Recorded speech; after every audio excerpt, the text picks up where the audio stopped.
اعوذ باللہ من الشیطان الرجیم، بسم اللہ الرحمن الرحیم۔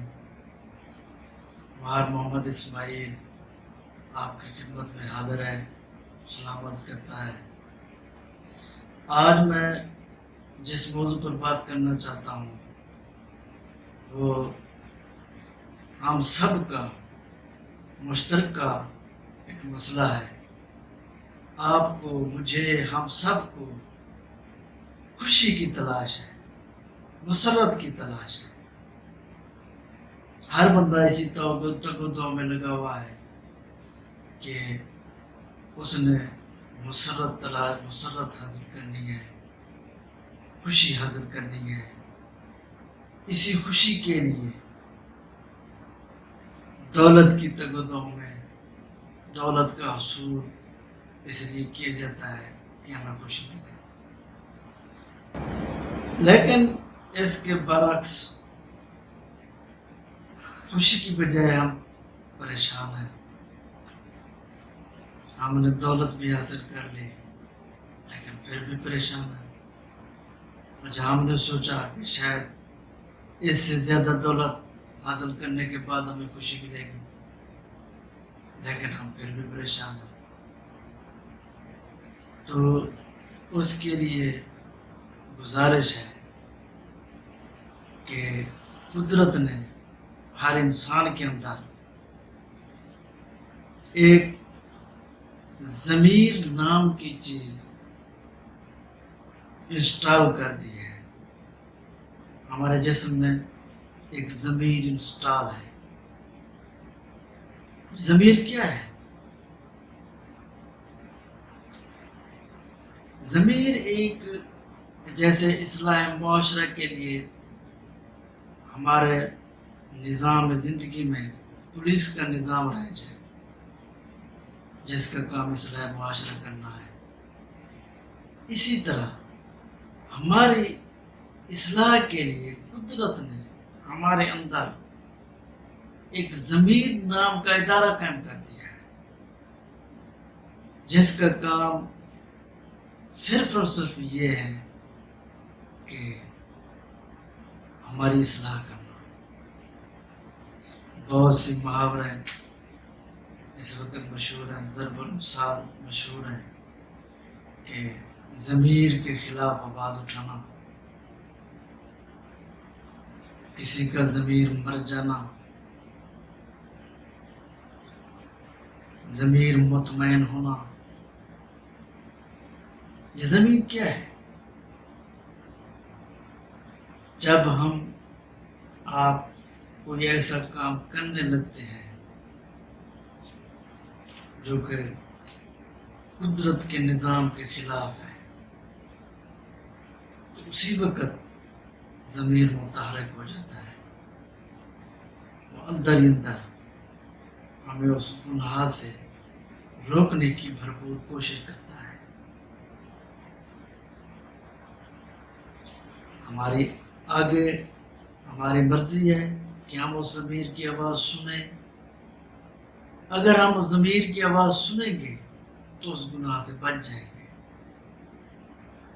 لیکن اگر ہم اپنے ضمیر کی آواز نہیں سنیں گے تو اس کا مطلب یہ ہوگا کہ ہم گناہ پر حاوی ہوتے جائیں گے اور گناہ کے عادی ہوتے جائیں گے اور ہمارا ضمیر مردہ ہوتا چلا جائے گا۔ انسانی ذہن کے دو حصے ہیں، ایک شعور اور ایک لاشعور۔ لاشعور کا کام یہ ہے کہ اس کا کام ہی یہی ہے کہ نیگیٹیوٹی پیدا کرنا اور ہر وقت ہمارے شعور کو غلط ہدایات دیتا رہتا ہے، نیگیٹو ہدایات دیتا رہتا ہے، جس کو ہم اپنی شعوری زندگی میں استعمال کرتے ہیں، جبکہ یہ ضمیر ہے۔ ضمیر ہمیں اس نیگیٹیوٹی سے دور رکھنے کی کوشش کرتا ہے۔ اگر ہم اپنی ضمیر کی آواز سن لیں اس غلط کام کرنے سے پہلے اور رک جائیں تو یقینی طور پر ہمارا اندر مطمئن ہو جائے گا۔ جب ہمارا اندر مطمئن ہوگا تو ہم آٹومیٹک وہ مسرت پا لیں گے، وہ خوشی پا لیں گے، اور وہ مسرت اندرونی خوشی ہمارے چہرے پر عیاں ہوگی۔ ہم یہ تو بہت سی باتیں سنتے ہیں کہ ضمیر کی آواز سننا، ضمیر کسی بھی صورت میں چپ کر کے نہیں بیٹھتا۔ اگر انسان غلط کام کر لے تو فوری طور پر اسے روکنے کی کوشش کرتا رہتا ہے، اگر پھر بھی اس سے ہو جائے تو بعد میں بھی وہ ملامت کرتا رہتا ہے۔ اس کی مثال یہ ہے کہ ہمارے بہت سے ایسے جرائم پیشہ افراد جو بعد میں خود آ کر اپنے آپ کو پیش کر دیتے ہیں اور اس بات کا اظہار کرتے ہیں کہ ضمیر ہمیں ملامت کرتا ہے، جس کی وجہ سے ہم اپنا اقرار جرم کر رہے ہیں۔ اگر ہم ضمیر کی آواز سن لیں اور ضمیر کی قدر کریں، اس کی آواز پر لبیک کہیں، تو یقیناً ہمیں وہ مسرت مل سکتی ہے جس کی ہمیں تلاش ہے۔ یہ خوشی مال و دولت میں نہیں ملے گی، یہ اچھے کاموں میں، عبادات میں۔ ایک بادشاہ تھا، اس کو اپنے وزیر اعظم سے بہت محبت تھی۔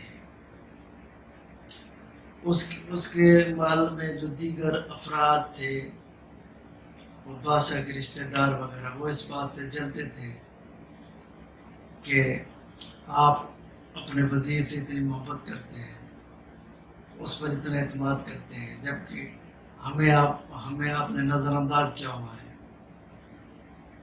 بادشاہ نے ایک دن ان سب کو بلایا، وہ دو جو اس کے رشتہ دار تھے اور ایک وزیر اعظم تھے۔ بادشاہ نے تینوں کو 3 بوریاں دی اور انہیں کہا کہ جاؤ میرے محل کے باغ میں جا کر میرے لیے سب سے قیمتی فروٹ اس بوری میں بھر کے لاؤ۔ تینوں چلے گئے۔ ایک بندے نے، اس کا جو رشتہ دار تھا، اس نے سوچا کون سا ہمارے جمع کیے ہوئے پھلوں کو بادشاہ نے کھانا ہے۔ اس نے بوری میں گھاس اور پتھر بھر دیے،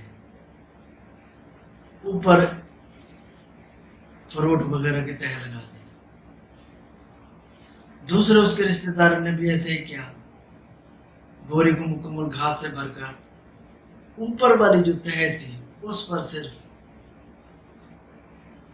فروٹ کی تہہ لگا دی، جبکہ وزیر اعظم نے چن چن کر قیمتی پھلوں کا انتخاب کیا اور اسے بوری میں بھرا، لے جا کر بادشاہ کے دربار میں پیش ہو گئے۔ بادشاہ نے اپنے جیلر کو بلایا اور کہا کہ ان تینوں کو علیحدہ علیحدہ جیلوں میں بند کر دو، اس بوری ان کی اکٹھی کی ہوئی بوری کے ساتھ، صرف وہاں پانی کا انتظام ہو اور کسی چیز کا انتظام نہ ہو۔ تینوں کو علیحدہ بند کر دیا گیا۔ جب 1 مہینے کے بعد وہ زندان کھولا گیا اور ان کو یہ کہا گیا کہ تم نے جو خوراک ہے وہ اس بوری میں تم نے جو جمع کی ہے وہی خوراک استعمال کرنی ہے۔ 1 مہینے کے بعد جب زندان کھولا گیا تو 2 جو تھے رشتہ دار تھے بادشاہ کے، وہ مر چکے تھے، کیونکہ انہوں نے اپنی بوریوں میں پتھر اور گھاس جمع کیا ہوا تھا، پھل تو تھوڑی مقدار میں جمع کیا تھا۔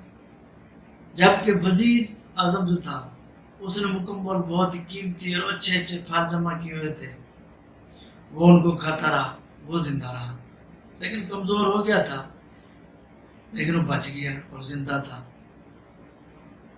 یہ مثال ہمارے لیے ہے، ہم اس دنیا میں آیا ہے ایک بوری لے کر، اور یہ ہم پر ہے کہ ہم نے اس بوری میں کیا بھرنا ہے۔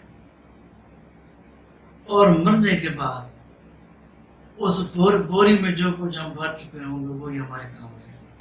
اور ہم نے یہ سوچ کر آئندہ زندگی گزارنی ہے کہ ہم نے اپنی بوری میں کیا بھرنا ہے. وہی بوری قیامت کے دن ہمارے لیے توشہ آخرت ثابت ہوگی.